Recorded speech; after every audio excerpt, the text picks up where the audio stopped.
તાલુકાના મનાલા કોચવે પુલ પર યુવાનો તણાયા, ગ્રામજનોની બહાદુરીથી બચાવ। કપરાડા તાલુકાના મનાલા મૂળ ફળિયા પાસે આવેલા કોચવે પુલ પર આજે સવારે મોટો બનાવ બન્યો હતો। મોટી પલસાણ ગામના યુવાનો ઉત્તમભાઈ સોનિયાભાઈ પાગી અને અમૃતભાઈ જાનુભાઈ પાગી પોતાની મોટરસાયકલ GJ15 DF 2743 પર કામકાજ માટે વાપી તરફ જઈ રહ્યા હતા। એ દરમિયાન ઉપરવાસના ભારે વરસાદને કારણે કોચવે પુલ પર પાણી ભરાઈ જતા બંને યુવાનો મોટરસાયકલ સહિત વહેણમાં તણાઈ ગયા હતા। મનાલા મૂળ ફળિયા કોચવે પર બાઇક તણાઈ ગઈ, બે સવારી ગ્રામજનોના મદદથી સહી સલામત કાઢ્યા। સરપંચ શ્રી જયેન્દ્ર ગામવેત, ગ્રામના આગેવાન મદદગાર સેવા ડેપ્યુટી સરપંચ સોમલેભાઈ કોદિયા, સભ્ય શ્રી ધાકલભાઈ પટારા, જયંતિભાઈ ચૌધરી, બાબુભાઈ રાઉત, શંકરભાઈ વળવી, શકરેભાઈ કોદિયા, ગુલાબભાઈ રાઉત, જયેશ ચૌધરી, બારકિયા કાક બિરારી, પ્રભુભાઈ પાહુ, કાંતુભાઈ રાઉત, ઉત્તમભાઈ રાઉત વગેરે ગ્રામજનો। ઘટનાની જાણ થતાં જ સ્થાનિક ગ્રામજનો તરત જ સ્થળ પર દોડી આવ્યા હતા।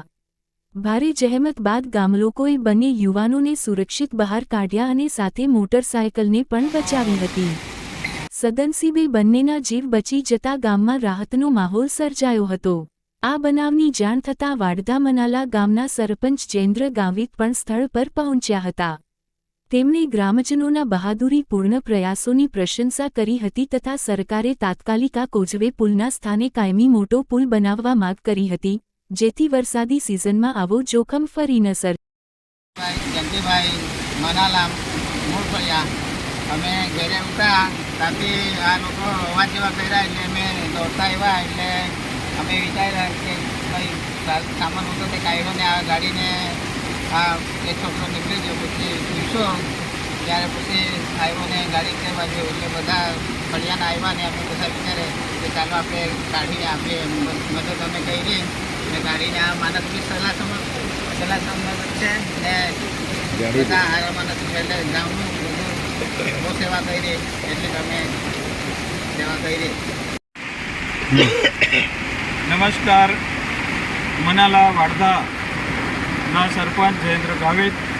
આજ રોજ સવારે ખૂબ જ રાતના વરસાદ આવવાના કારણે આ મનાલા મૂળ ફળિયાની અંદર જે કોચવે કે નદી જ છે, બે નદી પર વધારે પાણી થોડું આવતા અને મોટી પલસણથી વાપી સુધી કામે જતા અમૃતભાઈ અને ઉત્તમભાઈ એ બે જણા રોજનું અપડાઉન મોટી પલસણથી વાપી સુધી કામે જતા હતા અને આ થોડું પાણી હતું ને એમને અંદાજ હતો કે નીકળી જાય, પરંતુ આ નદીના વધારે પૂરના કારણે એ બાઇક સાથે લઈને આ નીચે પડી ગયા હતા અને ત્યારબાદ ગ્રામજનોને ખબર પડતા તરત જ ગ્રામજનો આવ્યા અને તમામ જેમણે સેવા કરી કે બંનેને કાઢીને સહી સલામત સાથે ગાડી પણ શોધખોળ 1 કલાક જેટલો શોધખોળ કરતા ગાડી પણ મળી આવી। ત્યારબાદ ગાડી પણ એમને કાઢી આપી, એટલે ગ્રામજનો વતી જે પણ મદદ કરી અને બે જણા સહી સલામત કર્યા છે, જે બદલ આજનો રિપોર્ટ અમે જે તે